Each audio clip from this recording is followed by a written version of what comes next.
시청자 여러분 안녕하십니까? 안녕하십니까? 이명수 변호사님의 정상회담 코너입니다. 자, 임 변호사님 안녕하십니까? 안녕하십니까? 네. 자, 정권이 이제 11월 네. 정기국회 중에 네. 이제 그 선거법 개정, 네. 그러니까 연동형 비례대표를 네. 이제 먹이로 던져주고 네. 그 대가로 이제 공수처를 통과시키는데 이제 10월 29일 날 한다는 거는 일종의 뻥카고 네. 네.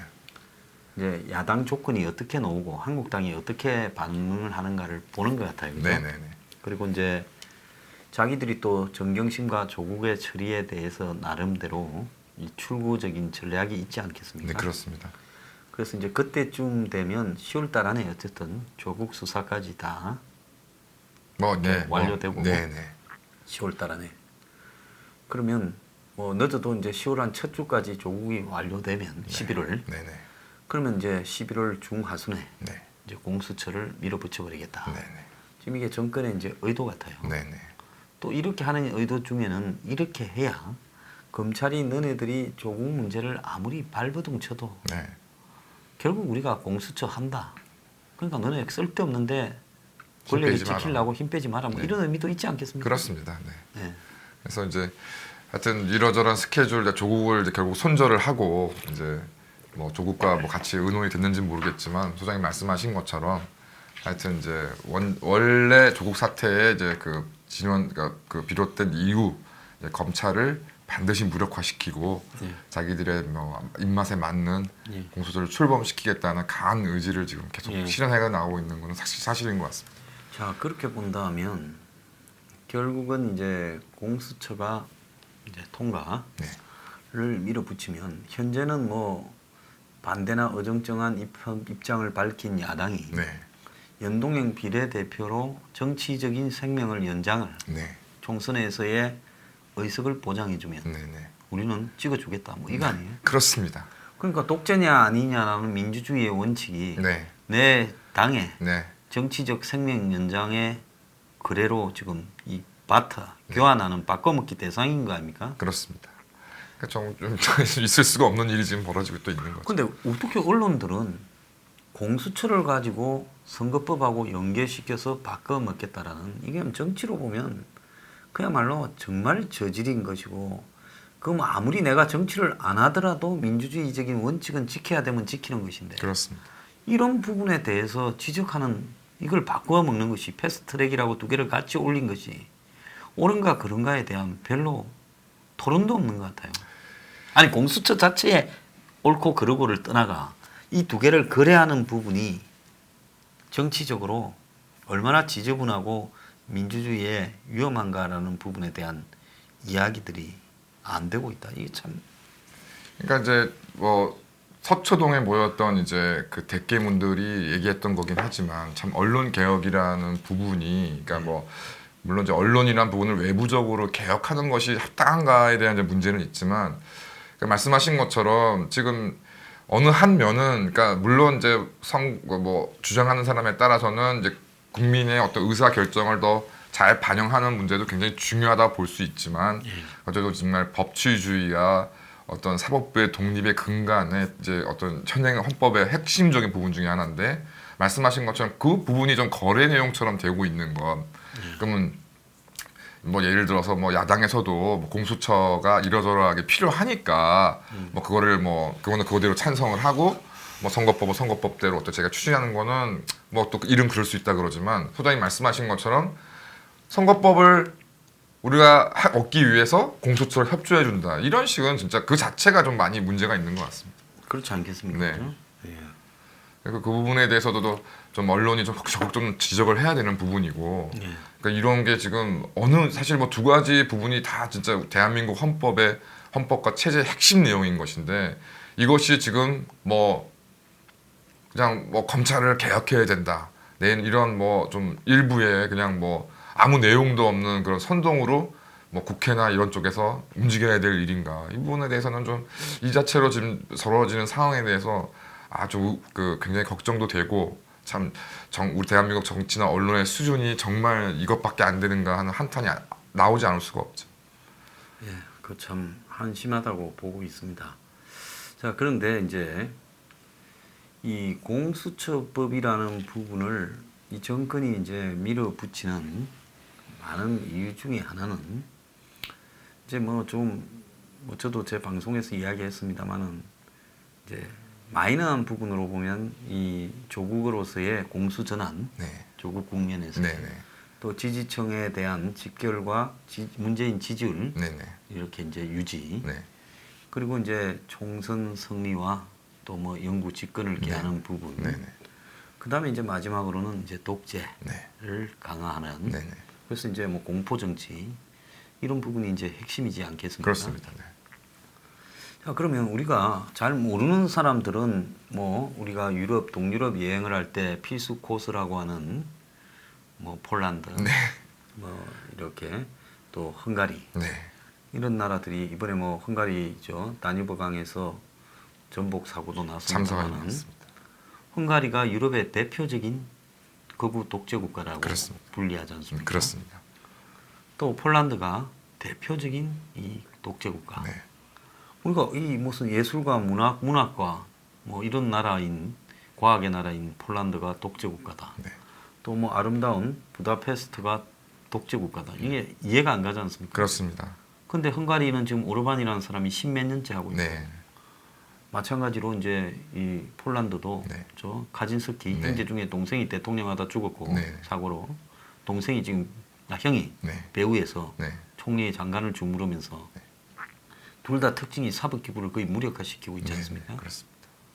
그러니까 지금 그것을 이제 헝가리의 이 폴란드의 핑계는 둘 다 이제 우파 네. 네. 그거를 하면서 이 소련이 러시아가 적이다. 네. 그러려 그러면 경제가 좀 성장하면 네. 우리가 이제 러시아하고의 관계를 지키기 위해 이 자유나 이런 부분에서 좀 제한도 필요하다. 네. 이런 논리를 가지고 경제 성장 약간 되고 있는 네. 부분과 러시아에 대한 공포 네. 이런 걸 가지고 또 과거 그 나라들이 찢어 밝혀졌지 않습니까? 그렇습니다. 뭐 그런 어떤 과거사에 대한 두려움 이런 걸 이용해서 지금 독재로 가고 있지 않습니까? 그렇습니다. 그렇다면 한국도 이제 공수처법이 통과되면 제대로만 알린다면 홍콩이나 뭐 폴란드나 헝가리하고 비슷해진 그런 나라가 안 되겠습니까? 그렇게 될 수밖에 없습니다. 그러니까 뭐 이제 뭐 독재 권력의 시작은 뭐 시작과 완결은 사실 사법부의 이제 예. 그 사법부의 권력을 사실상 무력화시키고 이제 장악하는 것에서 이제 비롯되는 것인데 예.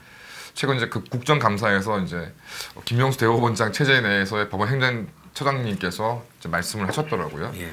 그러니까 현재 지금 이제 국회에 논의되고 있는 공수처 법안에 이제 그 주요 대상자들 이제 이른바 고위 공직자들이 약 6천여 명이 되는데 예.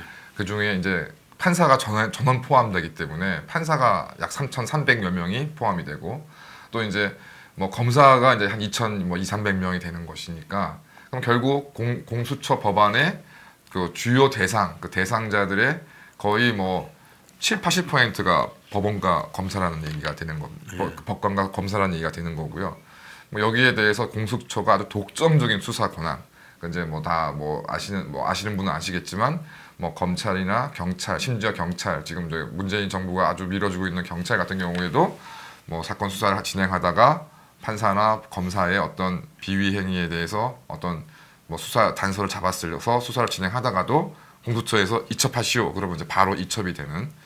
그러고 나머지 이제 대상자들이 이제 그러니까 약간 뭐 1,000명 채 안 되는 대상자들이 이제 뭐 차관급 이상 행정부 공무원, 뭐 기타 뭐 선거관리위원회 등등 이런 사람들인데 이제 물론 뭐 이게 뭐 대중민주주의에서 대중에 대한 장악도 중요하지만 결국은 이제 어쩔 수 없이 이제 그런 체제들을 각 기구나 어떤 시스템을 움직이는 이제 최고위층들이 이제 그 사람들이 결국 이 공수처에다 대상이 됨으로 해서 결국은 이제 공수처에서 안 그래도 이제 법원 행정처장도 이제 국정감사에서 말씀하시기를 이제 안 그래도 지금 법원 재판이나 판사에 대한 어떤 민원이 많은데 이 부분에 대해서 뭐 직무유기, 직권남용, 그러니까 재판을 좀 늦게 하면 직무유기, 뭐 좀 재판을 좀 과감하게 진행하면 직권남용으로 고소 고발이 일어났을 때 그 모든 사건들에 대해서 이제 공수처가 담당하게 되면 사실상 뭐 판사 같은 경우에 그 모든 사실상 그 특히 자기 업무와 관련된 뭐 횡령을 자기가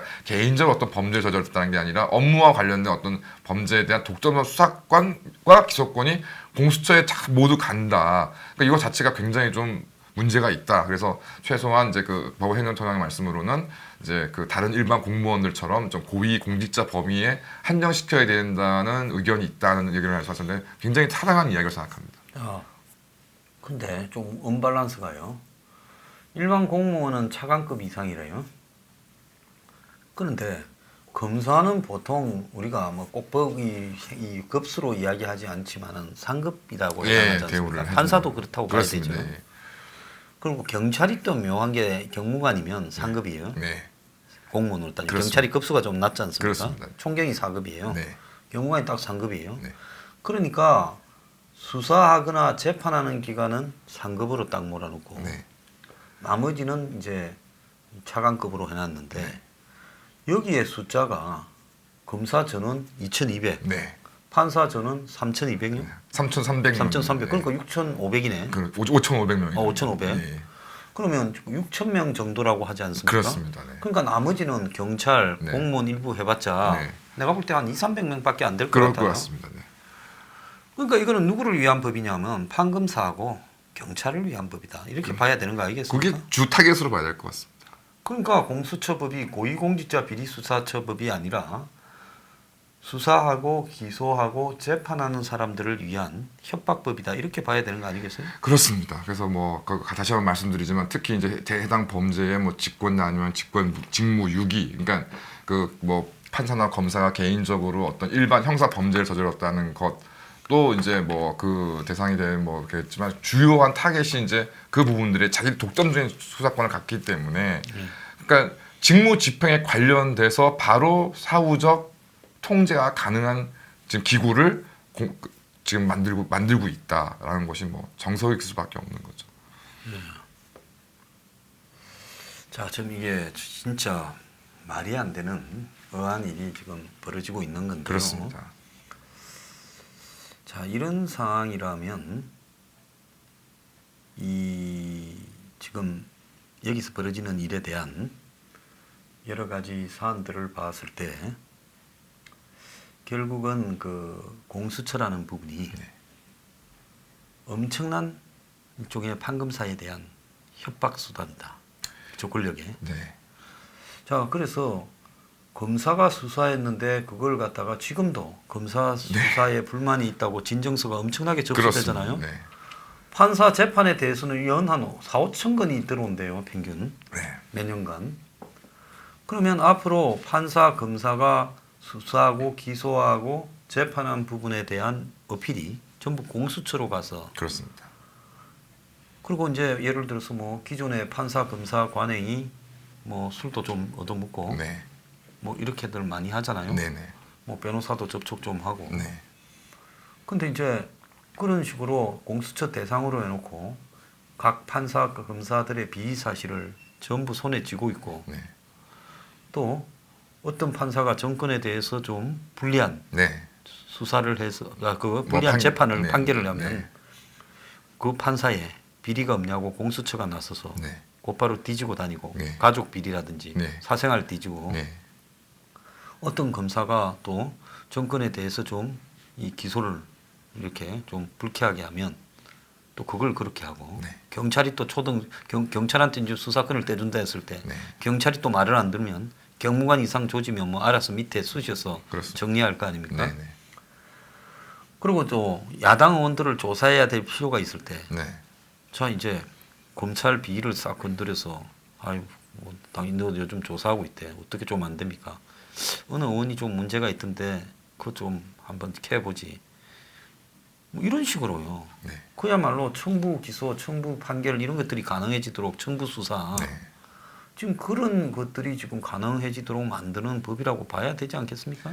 그러니까 이번에 뭐 조국 사태 보셔서 아시겠지만은 뭐 다른 사람도 아니고 일반 평검사도 아니고 이제 뭐 검찰총장을 두고도 갖가지 있지도 않은 사실 뭐 검찰 그 압수수색을 하러 간 이제 검사 및 검찰 수사관이 뭐 중국집에 여성들만 있는 집에 쳐들어가서 뭐 짜장면을 시켜 먹었다는 이런 식의 내용을 가지고 마치 막 그 해당 검사나 이런 검찰이 무슨 뭐 어떤 인권이나 프라이버시를 완전히 침해한 것처럼 조작하는 내용들 가지고 얼마나 많이 떠들었겠습니까? 그러니까 지금 현재도 지금 공수처가 없는 상황에서 그런 일이 벌어지고 있는데 공수처가 생기면 이제 그런 것들을 뭐 혐의점을 잡아서 바로 뭐 조사만 진행하더라도 해당 검사나 뭐 이번에도 그 압수수색에 참여하였던 여성 검사님에 대해서 온갖 그 저 신상이 그 공개가 돼가지고 온갖 이제 공격들이 난무를 했는데 뭐 그런 일들이 지금은 그래도 비공식적으로 벌어지지만 이제 공수처가 생기게 되면 아예 공식적인 국가기구에서 이제 그런 일들이 벌어진다고 봐야 되겠죠. 네, 그래서 이게 굉장히 우려될 수 있는 소지가 다분히 있다. 이렇게 비춰지고요. 자, 그리고 이제 또 하나 그 우려점은 진짜로 공수처가 독립적인 구간으로서 뭐 흔히 이상적으로 바라보는 고위공직자 비리수사처가 되려면 공수처장을 네, 대통령이 임명하는 게 아니라 그렇습니다. 그것도 정치권에서 임명하는 것도 아니라 네. 차라리 대통령 선거 때 같이 투표해서 네? 네, 거기서 공수처장을 만들어야 대통령까지도 수사 대상으로 넣어버려야 안 되겠습니까? 그렇습니다. 근데 대통령은 아니에요. 대통령은 아닌 걸로 하죠. 우리나라 헌법상 대통령을 소추할 수가 없기 때문에. 특별감찰관을 갖다가 소추는 못하더라도 네. 대통령의 비위를 갖다가 조사해서 그렇습니다. 국민 앞에 발표하고 네. 사법적 처리가 가능할 때 네. 처리한다. 예. 뭐 이 정도까지는 할 수 있도록 해줘야 되는 거 아닙니까? 그렇습니다. 왜냐하면 문재인이 지금 특별감찰관이 있어도 임명 안 하잖아요. 임명 안 하고 있습니다. 근데 이제 이석수미가 네, 그 상반 옛날에 네, 박근혜 정권이 네. 문제다 이런 걸 보고 네, 자기는 이제 그냥 뭐 한 자리 갔잖아요. 네, 국정원 기조실장. 네, 네, 그러고는 그 뒤에 보면 안 하는 거예요. 네. 그러면 자기부터 예? 예를 들어 고위 공무원으로서 네. 조사에 모범을 받겠다고 하고 자기가 임명 안 하는 걸로 만들어야 맞는 거 아닙니까? 그러니까 이제 뭐 말씀하신 것처럼 특별감찰관 제도가 이제 박근혜 대통령 때 생겨서 이제 뭐 시행을 되다가 이제 그 탄핵 사태에 머물러서 이제 여러 가지 이제 문제를 만들어내고 이제 특별감찰관 현재 임명되지 않고 있습니다. 그러니까 공수처를 뭐 하는 것도 뭐 일종의 방법을 생각해 볼 수 있는데, 그러니까 기존에 있던 제도, 특별감찰관 제도를 제대로 운영한 후에 그게 뭐 이게 의미가 없다거나 이게 잘 시행이 안 된다고 해서 그러면 새로운 기구를 만들어야지. 아니 그 특별감찰관 아니면은 아예 특별감찰관 제도 자체를 뭐 없애는 어떤 입법을 뭐 하던가 아니면 어떤 조치를 취하던가, 이도 저도 아닌 상황에서 특별감찰관을 임명하지 않고 거기에 대해서 실제로 진짜 청와대를 중심으로 벌어지고 있는 그런 비리를 조사하는 어떤 기구도 제대로 구성도 안 해놓고서 별도의 또 기구를 만들어서 또 사실상 본인은 빠져나가는 그런 제도를 만든다는 자체가 하여튼 뭐 좋게 볼 수는 없는 거죠. 문재인이 2년 하고도 지금 5개월 동안 특별감찰관을 임명 안 했다라는 게 문재인은 공수처를 운영할 자격이 없다고 저는 그렇습니다. 자기는 자기 가족이나 네. 친인척에 대해서 검증받기를 포기하면서 그렇습니다. 판검사를 왜 검증을 해요? 그렇습니다. 그리고 또 중요한 거는 자기는 검증 안 받는 문재인이 궁극적으로 지 맘대로 임명하는 거 아닙니까? 그렇습니다. 겉으로는 뭐 7명의 무슨 뭐 대법원하고 무슨 뭐입니까? 뭐 이렇게 뭐 기구 추천위원들을 만들어서 추천위원들이 7명이 예, 2명을 뭐, 추천하면 예. 대통령이 고른다 하지만 예. 그 중에 야당 2명 빼고는 나머지는 다 현재로서는 뭐 그 정권 마음대로 그렇죠. 2명을 올려서 예. 그 중에 지 마음대로 고르게 돼 있는 거 아닙니까? 그렇습니다. 그러니까 사실상 문재인이 임명하는 거죠. 그렇습니다. 지가 임명하고 지는 조사 안 받고 예. 지는 시킬 수 있고. 네. 아니 한국에서 이런 기구가 만들어지면 어떻게 움직일 건가 하는 거는 불을 보듯이 뻔한 거 아닙니까? 그렇습니다. 그다음에 또 다른 하나는 검사 파견을 50% 미만, 과반수 미만으로 한다 놓고 그럼 나머지 공수처 검사는 일정한 자격만 갖춘 변호사. 네. 그러니까 민변 변호사들 다 집어넣지 않겠습니까? 그렇습니다. 네. 그 민변 변호사들이 검찰 위에 상층 기관에서 검사를 하면서 그야말로 다 결정하죠. 네. 그러니까 별도의 기구로 있어도 지금 검찰에 대해서 정치권이 정권 바뀔 때마다 좌지우지하잖아요. 네. 그런데 별도의 기구가 아니라 사실상 문재인이 완전히 가지고 놀 수 있는 그런 기구를 만들어 놓고 그 기구가 판사, 검사나 공무원, 경찰을 뒷덜미를 잡고 있으라면 이 나라에 어떤 꼴이 벌어질 건가 뻔하잖아요. 그렇습니다. 그러니까 청와대의 게시타포 조직이다라는 게 그게 정답이라는 거죠. 그러니까 더 웃긴 거는 지금 현재 계류되고 있는 법원에는 그 이제 공수처 검사들이 임기제입니다. 그래서 뭐 직업 그러니까 완벽한 직업 공무원도 아니기 때문에 그러니까 뭐 임기 동안 뭐 어떤 일을 하고 이러저러게 처리해도 그 어떤 그런 흐름들이 뭐 계속 이어질 것인지 뭐 이런 것들도 굉장히 좀 의문스러운 상황인 거죠. 그러니까 임기 동안에 충성을 보여가 임기 네. 끝나면 좋은 자리 한 자리 가는 거. 예, 그게 공수처 검사들의 최대 예. 목표 아니겠어요? 그렇습니다. 그래서 이런 식으로 정치 바람을 탈 수 있는 소지를 다 넣어놓고 이 조직을 만들겠다라는데 결국 그 수사 대상이 될 수밖에 없는 국회의원들, 간접적 수사 대상이 될 수밖에 없는 국회의원들이 국회의원 선거구로 바꿔 먹어준다니까 그걸 하겠다. 정말 저는 웃긴다고 봅니다. 자, 그 칼날리에 있는 꿀이 탐나서 그 칼날을 핥고 있는 형상이라고. 지 혓바닥이 갈라지는지 모르고요. 그러니까요. 정말 이 미친놈들이 아니면 이럴 수 있느냐 이런 생각이 드는데요. 참 한심하다고 생각을 합니다. 자, 그런데 이런 조직을 갖다가 만들겠다면 궁극적으로 민주주의의 원칙이 균제와 균형과 견제 아닙니까? 근데 균형과 견제가 상권 분립이 완전히 무너지는 거 아니에요? 그렇습니다. 행정부가 사법부와 입법부를 네. 위에 서서 예. 통솔을 할 수 있게 되는 그렇습니다. 그런 게 이렇게 합법화 제도적으로 되는 거 아닙니까? 그렇습니다. 근데 저게 검찰 개혁하고 뭔 상관이 있는가 제가 사실상 의문인데 네.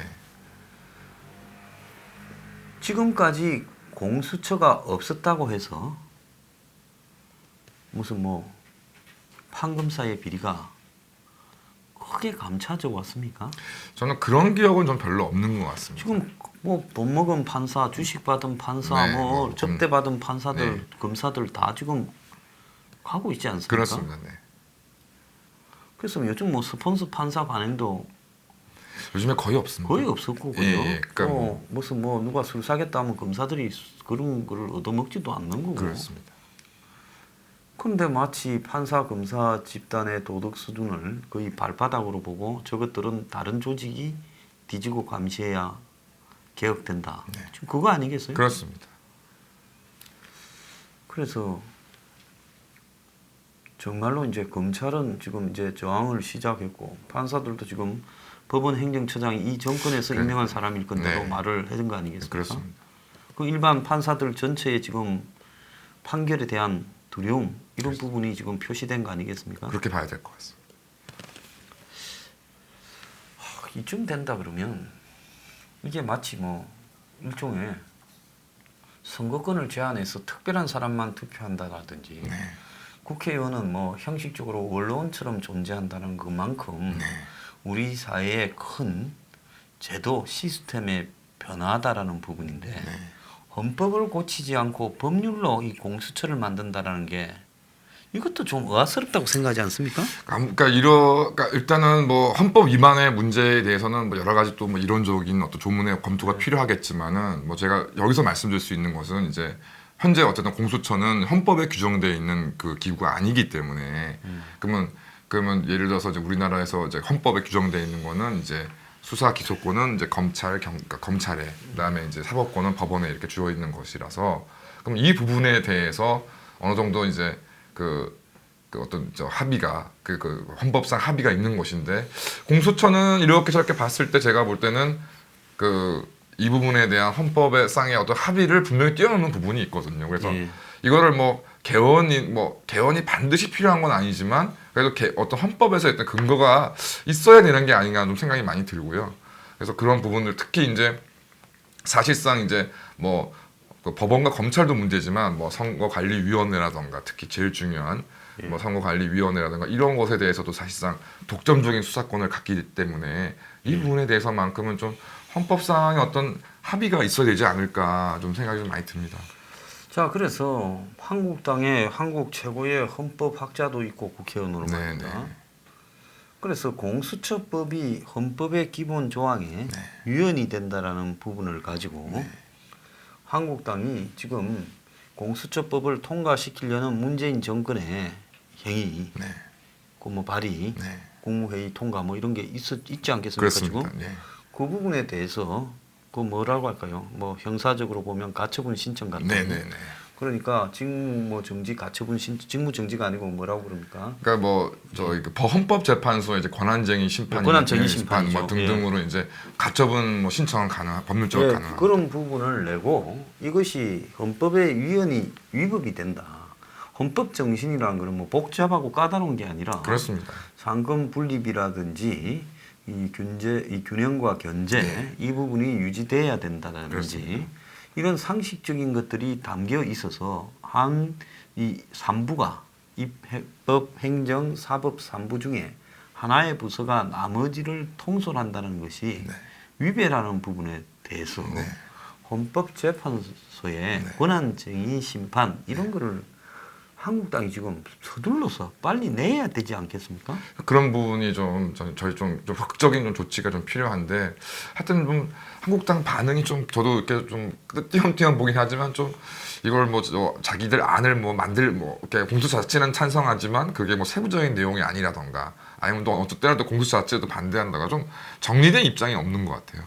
그래서 지금 공수처 설치에 반대하는 의원들을 연합을 만들어서 그야말로 제가 생각할 때는 이 공수처 설치가 이 헌법 정신의 위배가 된다라는 부분을 이론적으로 근거를 갖추고 네. 그래서 헌법재판소에 권한쟁의 심판을 내고 네. 그런 관점에서 이 부분을 국회에서 우리가 통과를 막고 안 막고의 문제를 넘어서서 네. 네. 그리고 이런 행위를 하려고 하는 대통령의 의도와 네. 그 이전에 있었던 조국에 대한 수사 개입이라든지 네. 각종 그 검찰에 대한 그건 강압 네.